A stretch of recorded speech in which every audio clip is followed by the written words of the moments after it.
خلیفہ کے ہم ہیں خلیفہ ہمارا، وہ دل ہے ہمارا آقا ہمارا، ہمارا ہمارا خلیفہ ہمارا، وہ دل ہے ہمارا آقا ہمارا، وہ دل ہے ہمارا آقا ہمارا۔ Assalamu alaikum and welcome to This Week with Hizul. We are honored to present highlights from two mulaqats, one with the Lajna members from Germany and the other with missionaries of the Germany Jamaat. On Sunday, the National Amila of Lajna Imaila Germany had the honor of having a mulaqat with Hazrat Khalifatul Masih V, Ayyadahullah Ta'ala Binasrihi al-Aziz. The Amla members had travelled especially for the mulaqat, which took place in Islamabad in UK. The mulaqat began with a silent prayer, after which all Amla members had the chance to introduce their departments and seek Hazur Anwar's guidance. During the mulaqat, Hazrat Khalifatul Masih also gave guidance to the Nasirat secretary. Traditional پروگراموں سے ہٹ کے کوئی ایسے programme بنائیں جس سے لوگوں کا انٹرسٹ ڈیولپ ہو، ناصرات کا وہ آئیں حصہ لیں، اس میں ان کے لیے کوئی انٹرسٹ ڈیولپ ہونے کی باتیں ہوں اور پھر اسی میں باتوں باتوں میں ان کی تربیت کی باتیں بھی آ جائیں۔ صرف ایک تقریر کر دینا کھڑے ہو کے یہ کرو، نمازیں پڑھو، یہ کرو نہیں تو یوں ہو جائے گا، عذاب آ جائے گا، فلاں آ جائے گا ہیں، یا قرآن شریف نہیں پڑھو گے یہ ہو جائے گا، پردہ نہیں کرو گے تو یوں ہو جائے گا، اللہ میاں نے سختی کی ہے، فلاں کی ہے۔ اس نے پیار اور نرمی سے دیکھیں، ماحول کے مطابق پلان دیں اور پیار سے سمجھائیں اور ان کو ناصرات کو بتائیں ہم کیوں احمدی ہیں اور کیوں مسلمان ہیں، اسلام کیا چاہتا ہے ہم سے، کیا مذہب کی ضرورت کیوں تھی، اللہ تعالیٰ کیوں ہے اور اس کی کیا ضرورت ہے اللہ تعالیٰ کی، اللہ تعالیٰ ہے بھی کہ نہیں۔ آج کل ایتھیزم کا بڑا زور شور پڑا ہوتا ہے، بچوں کی تربیت ماں نہیں کرنی ہوتی ہے، اور پھر لڑکیاں ناصرات جو ہیں ان کی اگر آپ ترقی کر لیں گی تو آئندہ آنے والی نسلیں سنبھالی جائیں گی، ٹھیک ہے۔ اس لیے خود اپنا ذاتی تعلق کس طرح ہم نے اللہ تعالیٰ سے پیدا کرنا ہے، نمازیں کیوں ضروری ہیں، کیوں ہم احمدی ہیں، کیوں یہ دینی علم ضروری ہے، اس سے بہت ساری باتیں آپ کو مل جائیں گی۔ تاریخ پڑھیں، حدیثیں پڑھیں، قرآن کریم میں دیکھیں کیوں ہیں، اور بعض سوال ناصرات کی 14-15 سال کی عمر کے ناصرات کی جو ہیں بڑی میچور سوال کرتی ہیں، تو دباچہ تفسیر القرآن جو ہے کتاب وہ جرمن میں بھی ترجمہ ہوئی ہے، تفسیر کبیر کی پہلے حصے میں تھی، اب وہ علیحدہ شائع کر دی جرمنوں نے، تو اس میں سے نکل کے پوائنٹس تو بتائیں، تربیت کے پروگرام بنائیں، صرف وہی پرانے ٹکسالی قسم کے روایتی قسم کے پروگرام نہ رکھیں۔ پڑھی لکھی لڑکیاں جو ہیں نا ان کی سوچیں اور بدل گئی ہیں، ان کی سوچوں کے مطابق دیں، ان کو میٹنگ کریں، بلائیں پڑھی لکھی لڑکیوں کو 13-14-15 سال کی، ان کو کہیں یہ تربیت کا ہم نے پلان بنانا ہے، تم اپنی سجیشن دو کس طرح کا پلان ہونا چاہیے جس سے تمہیں فائدہ بھی ہو اور اس کو امپلیمنٹ کرنا بھی آسان ہو، ٹھیک ہے، بجائے اس کے کہ امپوز کریں اپنے آرڈر ان کے اوپر، ٹھیک ہے، مشورے سے کام ہونا چاہیے۔ The Lajna members were also able to ask questions relating to their responsibilities during the mulaqat. آج کل جرمنی میں رائٹ ونگ پارٹیز کے بڑھتے ہوئے اثر اور اینٹی مسلم ریسزم کے پھیلاؤ کے پیش نظر ہمیں کن تبلیغی حکمت عملیوں پر زیادہ توجہ دینی چاہیے؟ وہ کہتے ہیں جو امیگرینٹس ہیں وہ نہیں آنے چاہیے، ہمارے لوکل لوگوں کی، جرمنوں کی، ہمارا ملک ہے، ہمارا حق ہے، ہم سے ہونا چاہیے۔ اس پہ میں کئی دفعہ لکھ چکا ہوں کہ یہ لوگ شور اس لیے مچاتے ہیں کہ جو ہم باہر سے لوگ آتے ہیں، امیگرینٹس آتے ہیں، پاکستانی بھی، دوسرے ملک بھی، ہم آ کے وہاں سوشل ہیلپ پہ گزارا کرتے ہیں، کام کرتے نہیں ہیں، اس پر رائل کر رہے ہوتے ہیں، ان کا ٹیکس پیئر جو ہے اس کا پیسہ کھا رہے ہوتے ہیں، اس لیے ان کو شکوے ہوتے ہیں۔ اپنے لوگوں کو بھی کہنا چاہیے اور لکھتے بھی رہنا چاہیے کہ اس کا حل یہ ہے۔ میں نے ایک سویڈن میں ایک تقریر کی تھی، میرا خیال ہے اس میں نے بتایا بھی تھا یہ لوگوں کو کہ ہمارے جو بھی آنے والے امیگرینٹس کو کام کرنا چاہیے آ کے، تاکہ وہ جائے ٹیکس پیئر کا ٹیکس کھانے کے ہیلپ لینے کے لیے ٹیکس دینے والے بنیں۔ آنسر نے فرمایا وہ دینے والا ہاتھ بنو، لینے والا ہاتھ نہ بنو، اس پہ عمل کرنا چاہیے ہمیں، یہ اسلامی تعلیم ہے۔ تو ہم تو اس تعلیم پہ عمل کرتے ہیں اور اس کے مطابق ہمیں عمل کرنا چاہیے، اور یہ اگر ہو تو رائٹ ونگ لیفٹ ونگ والی باتیں کوئی نہیں رہتی، ایک قوم بن کے ہم رہیں گے. دوسرے کہ اس ملک میں آئے ہیں تو ہم قوم کی خدمت کرنا چاہتے ہیں اور ہمارے جو پڑھے لکھے لوگ ہیں وہ سروس کرنے کے لیے تیار ہیں. اس لیے ہم حق نہیں مانگتے اپنا، بلکہ ہم خدمت انسانیت اور خدمت قوم کرنے کو تیار ہیں. اس طرح کے آرٹیکل میں لکھیں اور اخباروں میں پریس اینڈ میڈیا والوں کے ساتھ، اور چھوٹے چھوٹے کلپ سوشل میڈیا پہ بھی ڈالے جا سکتے ہیں. اس کی ٹیم بنائیں باقاعدہ. اینٹی مسلم ریسزم جو ہے اس کو بھی بتا دیں اسلام کی اصل تعلیم کیا ہے. اس بارے میں تو میں جرمنی میں بھی کئی دفعہ کہہ چکا ہوں، کئی تقریریں ہیں اس میں سے کوٹ لے کے بتائیں. قرآن شریف کی آیتیں ہیں، حدیثیں ہیں، مسلمانوں کی کیا تعلیم ہے، کس مسلمان عمل پسند ہیں، مسلمانوں کی تعلیم عورتوں کے بارے میں کیا ہے، اور شہری حقوق کے بارے میں کیا ہے، حکومت کے بارے میں کیا ہے، ڈپرائیوڈ لوگوں کے بارے میں کیا ہے. تو یہ اس طرح کی باتیں زیادہ سے زیادہ پھیلانے کی کوشش کریں. ہم یہاں آئے ہیں تو ہمیں کسی تکلیف کی وجہ سے آئے ہیں، ہمیں کوئی اتنا شوق نہیں تھا، اور ہم تو اس لیے آئے تھے یہاں کے ریسزم نہیں ہے، اور یہاں تم لوگ قدر کرنے والے ہو، ایک دوسرے کے ہیومینیٹیرین گراؤنڈس پہ مدد کرنے والے ہو اور اس کا ریکارڈ کرنے والے ہو. تو اس لیے ہم یہاں آئے تھے، اور ہم اس جذبے کے ساتھ آئے ہیں کہ ہم یہاں رہ کے تو قوم اور ملک کی خدمت کریں گے. اس لیے ریسزم کا سوال ہی نہیں ہے. ٹھیک ہے. اور اسلام ہمیں یہی کہتا ہے، کسی عربی کو اجمی پہ اور اجمی کو عربی پہ کوئی فوقیت حاصل نہیں، آنسر نے یہ فرمایا. اور اللہ تعالیٰ بھی یہ کہتا ہے سب انسان برابر ہیں. تو اس طرح کی تعلیم جو ہے اسلامی تعلیم قرآن کریم سے نکال کے، آنسر کی حدیثوں سے نکال کے دیں. اور اس میں اس بارے میں تو میرا کافی سارے ایڈریس ہیں، لٹریچر ہے. کوئی محنت کریں آپ تو پوائنٹ نکل آئیں گے. ایسی فیملیز جو کہ ایک لمبا عرصہ مثلاً 2-3 ماہ رشتے کی بات چلاتی ہیں، آپس میں ملتے بھی ہیں، پھر آخر میں استخارہ اچھا نہیں آیا کہہ کر بات ختم کر دیتے ہیں. اور ایسی فیملیز جو کسی بھی وجہ سے ہر رشتے کو رد کر دیتی ہیں، اس صورتحال میں کیا کرنا چاہیے؟ بات یہ ہے کہ دعا تو کرنی چاہیے. ٹھیک ہے. اور ایک لڑکی والوں کو تو خاص طور پہ زیادہ لمبا عرصہ دعا کرنی چاہیے، مہینہ 40 دن دعا کر کے پھر فیصلہ کرنا چاہیے. تو 40 دن کے اندر اندر فیصلہ کر کے دعا کر کے کر دینا چاہیے. اور اس عرصے میں ملاقاتیں اور لمبی باتیں اور لمبی مجلسیں اور آپس میں دوستیاں نہیں ہونی چاہیے. ٹھیک ہے. لڑکا لڑکی کو ایک ڈسٹینٹ رکھنا چاہیے. اور یہ صرف دعا کا عرصہ ہے 40 دن. اور جب ہو جائے اور رشتے مل جائیں تو پھر پکے ہو جائیں، اس کو پکا کر لینا چاہیے. لیکن بعض شکایتیں ایسی بھی آتی ہیں کہ رشتہ کر لیتے ہیں اور منگنی بھی کر لیتے ہیں، اس کے بعد کہہ دیتے ہیں دوبارہ ہم نے کسی لوگوں سے باتیں سنی لڑکی کے بارے میں یا لڑکی والوں نے لڑکے کے بارے میں، تو کہہ دیا ہم نے یہ باتیں، ہم ان کو نہیں بتاتے کہاں سے باتیں سنی ہیں، لیکن کہتے ہیں نہیں آپ نے دوبارہ دعا کی تھی تو شرح صدر نہیں ہوا، اور پھر منگنی کرنے کے بعد توڑ دیتے ہیں. یہ بھی ہوتا ہے. تو یہ چیزیں جو ہیں ان سے پہلے ہی سمجھائیں. کونسلنگ آپ کی جو ہونی چاہیے، اس لیے میں نے کمیٹیاں بنائی ہوئی نا کونسلنگ کی، جس میں لجنہ بھی شامل ہے.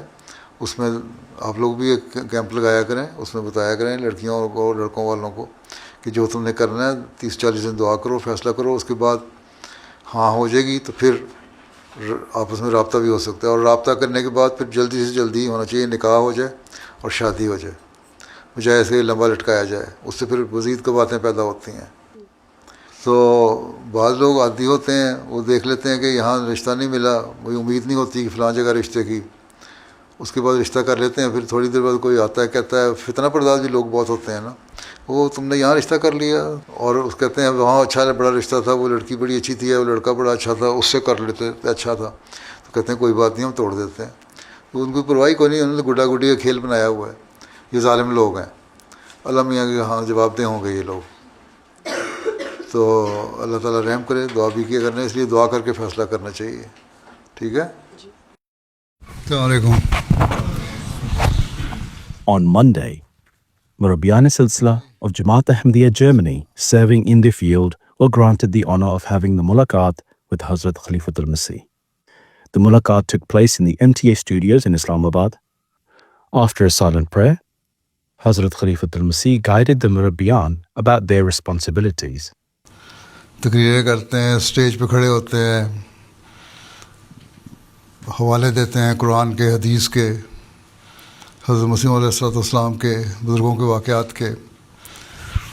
تو اس سے پہلے غور کر لیے کریں یہ جو باتیں آج میں کہنے جا رہا ہوں اس میں میرا کس حد تک عمل ہے. اللہ تعالیٰ تو یہ فرماتا ہے کہ باتیں کیوں کہتے ہو جو تم کرتے نہیں. کبر مقتن عند اللہ، یہ تو بہت بڑی بات ہے اللہ تعالیٰ کے نزدیک کہ جو کہو اور وہ کرو نہ.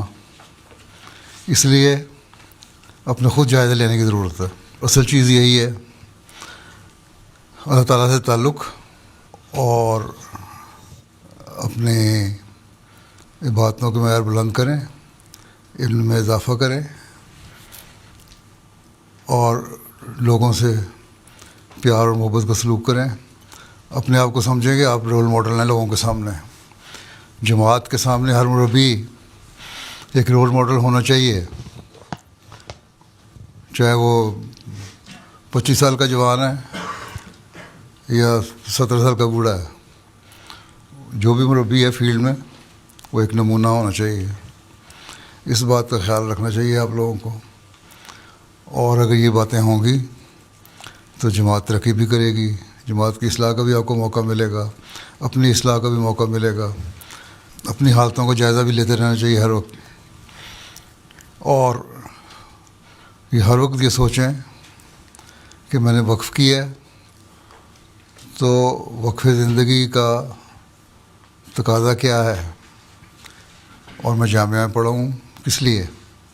تاکہ دینی علم حاصل کروں اور دوسروں کو بتاؤں، اس کو پھیلاؤں، اپنے لوگوں کی تربیت کروں، غیروں کو تبلیغ کروں.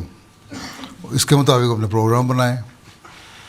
دیکھیں آپ کتنے گھنٹے آپ کے مقامی مسائل کے لیے خرچ ہوتے ہیں، کتنے گھنٹے آپ تربیت کی، جماعت کی تربیت کے لیے دیتے ہیں، کتنے گھنٹے آپ تبلیغ کے لیے دیتے ہیں، کتنے گھنٹے آپ اپنے علم میں اضافے کے لیے دیتے ہیں، کتنے گھنٹے آپ عبادتوں کے لیے دیتے ہیں. میں گھنٹوں کی بات کر رہا ہوں، وقت ہی کا جان کے. اس لیے کہ آپ لوگوں کو اپنا معیار جو ہے گھنٹوں میں رکھنا چاہیے. وقت کو کہہ دیا نا اتنے منٹ یا اتنا آدھا گھنٹہ یا 40 منٹ یا 50 منٹ، وقت سے کی ڈیفینیشن ہر ایک اپنے اپنے مطابق کر دیتا ہے. یہ وقت دے دیا. گھنٹوں میں جب جائیں گے تو اس کا مراد کم از کم 1 گھنٹے سے زیادہ ہی ہوگی بات. تو اس سے آپ کو خود احساس پیدا ہو جائے گا کہ کس طرح ہم نے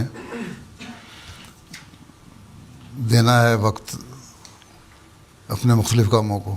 سختی نہیں کرنی، نرمی کرنی ہے لوگوں سے. جی پیار اور محبت سے سمجھاؤ جو سمجھانا ہے. تو اصل چیز یہی ہے مربی کا اپنا نمونہ، اور فیلڈ کے مربیان کو تو نمونہ دکھانا ہوگا، تبھی فائدہ، نہیں تو فائدہ کوئی نہیں. پیارا حضور، جو آپ کے خطبات ہیں رسول کریم صلی اللہ علیہ وسلم اور صحابہ کے بارے میں، کیا یہ خدا تعالیٰ کی ایک خاص رہنمائی کے مطابق ہیں، اور اس کے بعد حضرت اقدس مسیح موعود علیہ السلام اور ان کے صحابہ کا بھی یہ سلسلہ شروع ہوگا؟ ضروری تو نہیں ہے کہ ہر چیز کھول کے بیان کی ہے. جب خلیفہ وقت کوئی چیز شروع کرتا ہے تو اس کا ایک مقصد ہوتا ہے، ٹھیک ہے؟ اور اس کا مقصد تو یہی ہے. جب میں نے شروع کیا تھا تو یہی تھا جو میں کئی دفعہ بیان کر چکا ہوں. اس کے بعد جو حضرت مسیح علیہ السلام کا میں نے پڑھا تذکرے میں بھی کہ بدر کے واقعے کو نہ بھولو، تو اس سے بدری صحابہ کا ذکر شروع ہوا. پہلے تو میرا خیال تھا کہ سارے صحابہ کا جو بڑے بڑے صحابہ ہیں ان کا ذکر ہو جائے گا، تو ان کا یہ خاص مقام تھا. تو اللہ تعالیٰ نے دل میں ڈالا بدری صحابہ کا ذکر کرو. اور بدری صحابہ میں سب سے بڑا مقام تو وہاں حضرت صلی اللہ علیہ وسلم کا ہے. صحابہ میں تو نہیں، لیکن نبی کے حساب سے تو آپ ہی تھے نا لیڈر، لے جانے والے. اس لیے جب یہ سارے ختم ہو گئے صحابہ کے واقعات، تو آن وسلم کا سیرت کا شروع ہو گیا. اس میں آپ کو یہ پہلو بھی کہ جنگوں میں آپ کا یا دشمنوں کے حملوں کے وقت آپ کا کیا کردار ہوتا تھا اور کیا رویہ ہوتا تھا، کیا اسوہ ہوتا تھا. اس میں بہت سارے سبق مل جاتے ہیں. تو یہ تو ہے. باقی آگے کہ حضرت مسیح علیہ السلام کے زمانے میں کے زمانے کے لوگ صحابہ کا شروع ہوگا کہ نہیں، یہ اللہ بہتر جانتا ہے، ہوگا کہ نہیں ہوگا. اسی پہ عمل کرو، اس میں نصیحتیں نکالا کرو، پوائنٹ نکالا کرو. بہت سارے لوگ ہیں جو انہی خطبات میں سے اپنی تربیت کے لیے، اپنی اصلاح کے لیے یا غیروں کو جواب دینے کے لیے نکات نکال لیتے ہیں اور پھر وہ آگے استعمال کرتے ہیں. آپ لوگوں سے کتنے جو نکالتے ہیں، اتنے نکالتے ہیں؟ جی حضور. اچھا، پچھلے جمعے کیا نکالا؟ پچھلے جمعے جو قافلے کے ساتھ چلنے والا معاملہ تھا کہ ایک صحابی آگے آگے جا رہے تھے تو حضور نے بلا کے فرمایا ڈسپلن ہونا چاہیے، ڈسپلن ہونا چاہیے، جی امام سے آگے جانے کی ضرورت کوشش نہ کرو. بالکل بعض مربیان جو فیلڈ کے ہیں ان کو خاص طور پہ یہ کوشش کرنی چاہیے اچھا جو خلیفہ وقت کے احکامات ہیں ان کے مطابق چلنے کی کوشش کرے اور ان کی تشریحات وہی کریں جو جماعتی نظام میں یا خلیفہ وقت سے ہے. اور اگر کوئی دماغ میں ذہن میں آتا ہے پوائنٹ تو اس پوائنٹ کو خلیفہ وقت سے پہلے اس کی بھیج کے اس کی وضاحت اور تصحیح کراؤ کہ ہاں یہ پوائنٹ ہے میں بیان کر سکتا ہوں. اگر یہ مختلف ہے اس سے تو پھر اجازت سے ہوگا، نہیں تو تمہارا یہی بات ہو جائے گی کہ تم اپنی راستہ چھوڑ کے یا اس قافلے سے ہٹ کے یا اس نظام سے ہٹ کے خود آگے بڑھنے کی کوشش کر رہے ہو.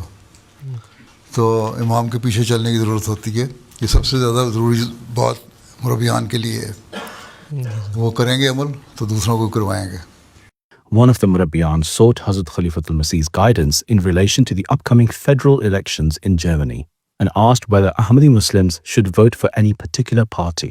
سیاست میں ہر ایک کی اپنی رائے ہے، اس سوائے اس کے کوئی شخص جماعت کے بہت قریب ہو اور کھلے طور پر جماعت کے فیور میں ہو اور حمایت کر رہا ہو اور اس کا پرانا سابقہ ریکارڈ یہ ہو کہ وہ جماعت کی مددگار بنتا رہا ہے مختلف وقتوں میں، تو لوگوں کو بتایا جا سکتا ہے یہ شخص ایسا ہے جس نے جماعت کے حق میں ہے، جماعت کے بارے میں اس کا یہ رویہ رہا، اس طرح یہ مدد کرتا رہا، اس لیے بہتر یہ ہے کہ اس کو ووٹ دیا جائے. ہم کسی کو مجبور نہیں کر سکتے، یہ ان کی اپنی ذاتی رائے ہے.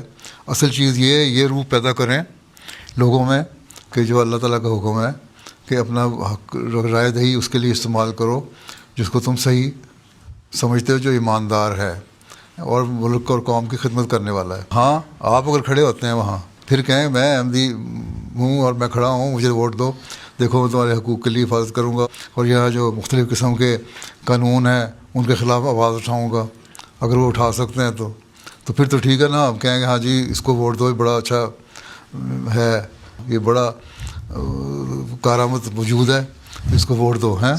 جب ایسا نہیں ہے تو پھر ٹھیک ہے جس کی جہاں مرضی ہے دے، اپنے زبردستی کیوں کرنی ہے. ان باتوں میں الجھنے کی ضرورت کیا ہے آپ کو؟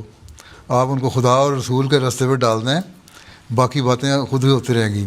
باقی یہ یاد رکھیں چاہے یہ پارٹی ہے یا وہ پارٹی ہے، آخر میں ان لوگوں کی پالیسی یہی ہونی ہے کہ جو امیگرینٹس ہیں ان کو روک پیدا کی جائے، بیریئر لگایا جائے اور اسائلم سیکر کو نہ آنے دیا جائے. یہ اب لکھنے بھی لگ گئے ہیں کالم. امریکہ میں بھی اور یورپ میں بھی یہ ہوگا کہ ہماری اکانومی اس سے خراب ہو رہی ہے. اکانومی پھر بھی خراب ہوگی، پھر اس نے لکھا کہ اکانومی خراب ہوگی، پھر کہیں گے اچھا جو موجود ہیں نا یہاں بیٹھے ہوئے آپ سے 20 25 30 سال سے ہیں یا مقامی نسل کے نہیں ہیں ان کو بھی نکالو یہاں سے، پھر آپ لوگوں کو نکالنا شروع ہو جائیں گے.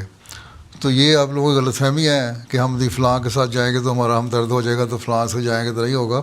اس لیے کوشش یہ کریں کہ لوگوں کے دماغوں میں یہ پہلے ڈالیں کہ جو ہم آ چکے ہیں ہم اس قوم کا حصہ بن چکے ہیں. اس لیے کوئی بھی پارٹی آتی ہے اس سے تعلقات آپ کے اچھے ہونے چاہیے. یہ کہنا کہ زبردستی ہم ہر ایک کو کہیں تم اس کو ووٹ دو، کیوں دو؟ ہمارا کام ہی نہیں ہے. ہمارا صرف رہنمائی کرنا کام ہے کہ یہ ان کی اچھائیاں ہیں، یہ ان کی برائیاں ہیں. اور اللہ تعالیٰ تمہیں کہتا ہے کہ جو اچھائی والے لوگ ہیں ان کو تم اپنے امیر مقرر کرو، اپنے سربراہ مقرر کرو ہیں. اس لیے ہماری یہ رائے ہے کہ یہ بہتر ہوگا، باقی تم لوگ خود فیصلہ کرو دیکھ کے. سعیدی فیلڈ میں بعض احمدی افراد پڑھے لکھے بھی ہوتے ہیں اور اس قابل بھی ہوتے ہیں، یا نظر آتا ہے کہ اس میں یہ صلاحیت ہے کہ وہ جماعتی خدمت کو آسان میں ادا کر سکتے ہیں، لیکن بعض اوقات دیکھنے میں آتا ہے کہ وہ کوئی بھی جماعتی ذمہ داری کو لینے سے کتراتے ہیں. تو پیارا کا ہم کس طرح ایسے افراد جماعت کو جو موٹیویٹ کر سکتے ہیں کہ وہ جماعتی ذمہ داری کو لیں اور اس جہاد میں ہمارے ساتھ شامل ہوں؟ ٹھیک ہے، ان کو سمجھانا ہی ہے کام ہے آپ کا، زبردستی سے نہیں کر سکتے. ان کو ایسا ایسا کاموں میں ڈالیں، انوالو کریں، اپنے ساتھ لگائیں، اور اگر عہدے نہیں بھی لے رہے تو اس کام میں کسی حد تک جو مدد کر سکتے ہیں اپنی، اگر ان میں کوئی ایکسپرٹیز ہے اس کے ساتھ یا علم ہے اس کے ساتھ مدد جو کر سکتے ہیں وہ کریں، اور ان سے کام لے سکتے ہیں. جو سیکرٹری ہے متعلقہ اس کو کہیں یہ اچھا آدمی ہے، یہ اس کے اچھے مشورے ہوتے ہیں، اسے مشورے لے لینے چاہیے ہمیں. مقامی عاملہ کا ممبر بھی ہے، مقامی مربی نا، تو وہاں اپنی رائے دے سکتا ہے کہ ہم وہاں سے بھی ہم مدد لے سکتے ہیں اس بارے میں. اس میں کوئی انا کا سوال نہیں, کوئی کم علمی کا سوال نہیں. جو اچھا مشورہ دینے والا, حکمت کی باتیں تمہیں کہیں سے ملیں وہ لے لو, یہی تو حدیث ہے. اس لیے ایسی باتیں سمجھائیں, مستقل تربیت کریں لوگوں کی تو ٹھیک ہے. مربی کا کام کیا ہے؟ تربیت کرنا کام ہے. اس لیے مربیان کا کام ہے پہلے اپنے تربیت کا پلان کو ذرا وسیع کریں. ٹھیک ہے, 2-4 آدمیوں کو ساتھ ملا لینے سے کام نہیں ہو جاتا. جو اچھے لوگ ہیں, نماز پڑھنے والے ہیں, چندے دینے والے ہیں, تعلق رکھنے والے ہیں, جلسوں پہ آنے والے ہیں, اجتماعوں پہ آنے والے ہیں, ان کی تو تربیت 80% ہو ہی جاتی ہے. جو پیچھے ہٹے ہوئے ہیں ان کو قریب لانا اصل کام ہے تربیت کا. اس کے لیے مربیان کو کوشش کرنی چاہیے. اور جو کام کرنے والے لوگ ہیں ان کے اندر سے یہ ذہن میں سے نکالیں بات کہ ہمارے علاوہ کوئی کام کرنے والا نہیں. کہو اللہ تعالیٰ نے ہر ایک کو صلاحیتیں دی ہیں, صرف عہدے کی بات نہیں ہے. تو اگر تم کام کر بھی رہے ہو کسی عہدے پہ تو مشورے لینے میں تو کوئی حرج نہیں ہے. دنیا کی بڑی بڑی حکومتیں جو ہیں انہوں نے مشیر رکھے ہوتے ہیں, اس لیے مشورے لیتے ہیں. وسلم کو اللہ تعالیٰ نے فرمایا کہ مشورے لو, باقی اللہ تعالیٰ رہنمائی فرماتا ہے. تو آپ نے فرمایا کہ جو فرمایا اللہ نے کہ تم مشورے ضرور لینے ہیں لوگوں سے, ان سے شدت سے باتیں نہیں کرنی, لیکن اس کے بعد دعا کر کے فیصلے خود کرنے ہیں. تو اس لیے یہ بات ذہنوں میں ڈالنی چاہیے لوگوں کے, اپنے عہدیداروں کے, کہ مشورے لینے میں کوئی حرج نہیں اور ہمیں لینے چاہیے. مربی کو اس لیے رکھا ہوا ہے نا عملہ میں, تاکہ ساتھ ساتھ تربیت بھی کرتا رہے. ٹھیک ہے, اور مستقل تربیت کا پلان بڑے وسیع پیمانے پہ بنانا پڑے گا. جتنی جماعت پھیل رہی ہے اتنا زیادہ تربیت کی ضرورت ہے, اتنے زیادہ اپنے نمونے دکھانے کی ضرورت ہے. صرف بزرگوں کی کتابیں پڑھ کے اس کی مثالیں دے دینا اور تو کوئی بات نہیں. مزہ تب ہے جب آپ اپنی مثالیں دیں کہ میں نے یہ کیا, اللہ تعالیٰ نے یہ دعا قبول کی اور اس طرح نتیجہ نکلا. ہم نے یہ کام کیا, اللہ تعالیٰ نے یہ فضل فرمایا, اور یہ اللہ تعالیٰ کا فضل ہے, میرا کوئی کمال نہیں. تو اس طرح یہ احساس پیدا ہو جائے لوگوں میں کہ مربی واقعی تعلق باللہ میں بڑا ہوا ہے اور ہمیں نیک مشورے دینے والا ہے اور رائے دینے والا ہے, تو لوگ پھر مانتے ہیں. حضرت اقدس مسیح موعود علیہ السلام نے فرمایا کہ حقیقی نجات آن حضور صلی اللہ علیہ وسلم کی اتباع اور آپ سے عشق سے ہوتی ہے. تو میں نے پوچھنا تھا کہ حضور صلی اللہ علیہ وسلم سے حقیقی عشق آیا قصبی ہے یا یہ بھی اللہ تعالیٰ کی طرف سے عطا ہے, ایک فضل ہے؟ اللہ تعالیٰ قرآن شریف فرمایا نا, فتح بھی ہونی یحببکم اللہ. اللہ نے فرمایا کہ میرے سے اتباع کرو, میری پیروی کرو, میری باتیں مانو, میرے اسوے پہ چلو, اللہ تعالیٰ محبت کرے گا. الٹیمیٹ مقصد تو اللہ تعالیٰ کی محبت ہے نا. جی ٹھیک ہے, تو اس کے لیے کوشش کرنی چاہیے. سمجھ آئی؟ جی. والذین جاہدوا فینا, جو جہاد کرتے ہیں میرے راستے میں ان کو ملتا ہے, ان کو میں صحیح راستہ دکھاتا ہوں. اس کا مطلب ہے کہ کوشش کرنی چاہیے, جہاد کرنا چاہیے, ہمت کرنی چاہیے. ٹھیک ہے, باقی باتوں پہ اللہ تعالیٰ کے انعامات بھی ہوتے ہیں, وہ ان کو پہلی ایسی مزاج بنا دیا ہوتا ہے اللہ تعالیٰ نے, لیکن ہر ایک کا نہیں. اس لیے جہاد کرنے کی ضرورت ہے. اللہ تعالیٰ نے اگر صرف دلوں میں رکھی ہے تو پھر اللہ تعالیٰ نے تبلیغ کرنے کی کیا ضرورت ہے, تربیت کی کیا ضرورت کا ہے, ذکر کہنے کا کیا ضرورت ہے, اللہ تعالیٰ کو نصیحت کرنے کی, حکم کرنے کی کیا ضرورت ہے. جی سر. اس لیے ہے نا کہ یہ کوشش سے ہونا ہے سب کچھ. One of the Murabbiyan also asked Hazrat Khalifatul Masih's guidance about the arrangements of iftar during the month of Ramadan. لوگ جو گھروں میں دعوتیں کرتے ہیں افطاریوں کی, جی وہ نہیں کرنی چاہیے. اگر کوئی غریب ہے, جرمنی میں تو کوئی ایسا بندہ نہیں جس کو روزہ نہ رکھ سکتا ہو یا روزہ افطار نہ کر سکتا ہو, ان کے گھروں میں بھیج دیں. اگر جماعتی فنکشن ہو رہا ہے, کوئی افطاری کا پروگرام ہے, تو اس میں انتظامیہ جو ہے وہ کرے, لیکن انتظامیہ کو خود اپنا بھی احساس رکھنا چاہیے کہ انہوں نے قرآن شریف بھی پڑھنا ہے اور عبادت بھی کرنی ہے. ٹھیک ہے, اس کے ساتھ افطاری کی تیاری سادگی سے کر سکتے ہیں تو کر لیں. باقی لوگوں میں گھروں میں رواج ہو گیا کہ جی افطاری کی صبح سے لے کے شام تک گھر والے ایسی باتیں مصروف ہیں کہ آج ہم نے افطاری کی ہوئی ہے, نمازوں کو وقت آیا تو چلو نمازیں جمع کر کے پڑھ لیں, کوئی حرج نہیں, افطاری کرا دو. اور لوگ پھر اپنے پسند کے لوگ آ جاتے ہیں, اس میں دعوتیں ہوتی ہیں. اس سے میں نے منع کیا تھا. ہم کوشش کرتے ہیں کہ مسجد کے اندر جو ہے وہ ہر روز ہماری مسجد جو ہے وہ مغرب کی نماز کے لیے کھلی ہو, لیکن لوگ پھر یہ کہتے ہیں یا بعض لوگوں کی یہ رائے ہے کہ نہیں کھلی ہو تو وہاں افطاری کے وقت کھجور اور کوئی چیزیں وغیرہ رکھ دیا کریں, لوگ آ کے افطاری کر لیں گے. یہاں مسجد فضل میں بھی یہاں بھی افطاری کے وقت لوگ آتے ہیں, روزہ کھول لیتے ہیں, نماز مغرب کی پڑھ کے چلے جاتے ہیں, لیکن باقاعدہ کوئی اہتمام نہیں ہوتا. لنگر کا جو ٹیم ہے وہ بنا دیتی ہے. ایک ٹیم بنانی چاہیے, یہ نہیں کہ سارا ایک آپ کو سسٹم اس میں انوالو ہو, اللہ اللہ ہو جاؤ یہ کرو وہ کرو, شور مچا ہوا ہے, وہ نہیں ہونا چاہیے. سادگی سے جو کھلا سکتے ہیں, بیٹھا مہمان آتا ہے اس کو افطاری کھلاتے ہیں نا, وہاں سے ہم کھجور سے روزہ کھولا کرتے, کھجوریں رکھ دیں وہاں. زیادہ سے زیادہ کہ لنگر کھانا اگر آپ کا چل رہا ہے تو کچھ سموسا پکوڑا بنا دیں, کوئی یہی ہوگا نا, پانی پلا دیں, جاؤ گھر جائے کھانا کھانا. جزاک اللہ جی. As the mulaqat concluded, the Murabbiyan had the opportunity to have a photo with Hazur Anwar and also received the gift of pens. Assalamu alaikum. Those were highlights from mulaqats that took place over the past week. We now end with our final segment, the Friday Sermon Summary. In today's Friday sermon, Hazur, may Allah be his helper, spoke regarding the besiegement of the fortresses of Khaybar and the killing of Kinana bin Rabi. Hazur, may Allah be his helper, refuted the false allegations on the Holy Prophet ﷺ and Islam in relation to the killing of Kinana. خیبر کے اس واقعے کو مستشرقین نے بھی اپنی کتابوں میں بیان کیا ہے, اور پھر اعتراض کرنے والوں نے اپنی عادت کے مطابق اسلام اور آن حضرت صلی اللہ علیہ وسلم کی ذات بابرکات پر اعتراض کیے ہیں. گویا آپ صلی اللہ علیہ وسلم کو مال اور دولت کی حرص تھی, یا یہ ظاہر کرنا چاہا کہ نعوذ باللہ آپ کس کس طرح کے ظلم اور تشدد کیا کرتے تھے. اور اعتراض کرنے والوں نے عقل و انصاف سے ذرا بھی کام نہیں لیا کہ آن حضرت صلی اللہ علیہ وسلم کی زندگی تو ایک کھلی کتاب کی طرح تھی, سب کے سامنے. جو جنگ شروع کرنے سے پہلے سب کو حکم دیتے ہیں کہ خبردار کسی بچے کو قتل نہ کرنا, کسی عورت کو قتل نہ کرنا, یہاں تک کہ درختوں کو بھی بے سبب نہ کاٹا جائے. جو جانوروں کو بھی کسی تکلیف میں دیکھنا پسند نہیں کرتے, وہ انسانوں پر کیسے ظلم و تشدد کر سکتے ہیں. اسی طرح مال غنیمت حاصل کرنے کے لیے جنگ کرنا ایک سراسر بے بنیاد الزام ہے. اور جنگ خیبر تو وہ جنگ تھی کہ آپ صلی اللہ علیہ وسلم نے مدینہ سے روانہ ہونے سے پہلے یہ اعلان فرما دیا تھا کہ جو مال غنیمت کی امید یا تمع لے کر شامل ہونا چاہے وہ ہمارے ساتھ نہیں جائے گا. پہلے بیان ہو چکا ہے اس کی تفصیل. جس نبی صلی اللہ علیہ وسلم کا نمونہ اور اسوہ یہ ہو کہ اس کے متعلق جب ایسی روایات سامنے آئیں تو انصاف کا تقاضا ہے کہ ہم اچھی طرح ان سے روایات کو دیکھ لیں, ان کی چھان پھٹک کر لیں. اور بے شک پہلی کوشش یہ ہونی چاہیے کہ ہر حدیث اور ہر روایت کو جہاں تک ممکن ہو احترام کی نظر سے دیکھا جائے, اور جس حد تک ہو سکے ان کے مضامین کی اگر کوئی توجیہ ہو سکتی ہے تو کی جائے.